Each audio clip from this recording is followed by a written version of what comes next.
When did you realize family isn't always blood? My mom worked 3 jobs after Dad left. She'd leave before I woke up and come home after I was asleep. The only proof she existed was the $20 bill on the kitchen counter every Monday for lunch. Money, I was 11, too young to be alone all day, but old enough to pretend I was fine with it. Our neighbor, Mrs. Chen, was 73 years old and barely spoke English. She'd moved from Taiwan to live with her son, but he traveled for work constantly. We were 2 people abandoned in different ways, living 10 feet apart. The first time she knocked on our door, I was eating cereal for dinner again. Through the peephole, I saw her holding a steaming plate covered in foil. "You eat?" she asked when I opened the door. Her English was broken, but her eyes were kind. The plate had dumplings, real homemade dumplings with little pleated tops that looked like tiny purses. I hadn't eaten anything homemade in months. "Thank you," I mumbled, not knowing what else to say. She pointed at herself. "Mrs. Chen, that at me waiting, Marcus," I said. She nodded and shuffled back to her apartment. But the next night she knocked again. "Cookie, food?" Same question. "You eat?" This became our routine. Every evening at 6:30, Mrs. Chen would knock with a plate of food. Fried rice, noodle soup, strange vegetables I'd never seen before. She'd watch me take the first bite, nod when I smiled, then go home. After 2 weeks, she knocked earlier than usual. Instead of a plate, she held a cutting board and a bag of vegetables. "You learn?" she announced, walking straight into our kitchen like she owned it. That night she taught me to make egg drop soup. Her hands guided mine as we stirred the eggs into the boiling broth, creating those perfect, silky ribbons.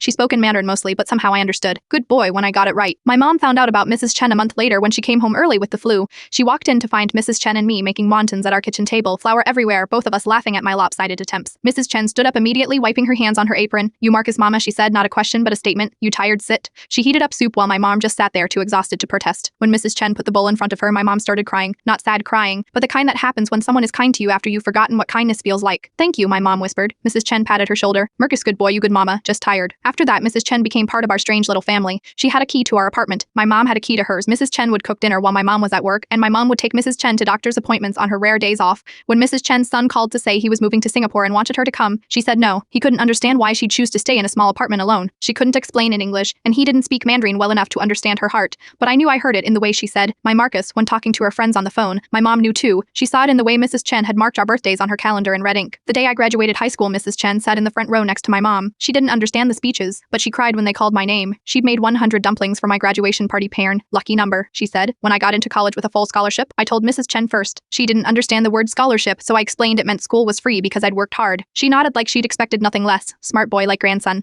The morning I left for college, Mrs. Chen gave me a red envelope. Inside was money, but also a note written in shaky English. "Love always, Chen and Ebert. Nieber nie. Brahma." I'm 28 now, living across the country with a job that pays more than my mom ever dreamed of. But every Sunday I video call Mrs. Chen. She still lives in that same apartment, though my mom moved her to the unit right next door to ours when the one became available. My mom retired last year, I made sure of that. Now she and Mrs. Chen spend their days together, 2 women who found family in the most unexpected place. Last month I brought my fiancé Rifert home to meet them. Mrs. Chen grabbed her hands, studied her face, then nodded approvingly. "Good girl, strong, make good mama." At dinner my fiancé Rifet asked Mrs. Chen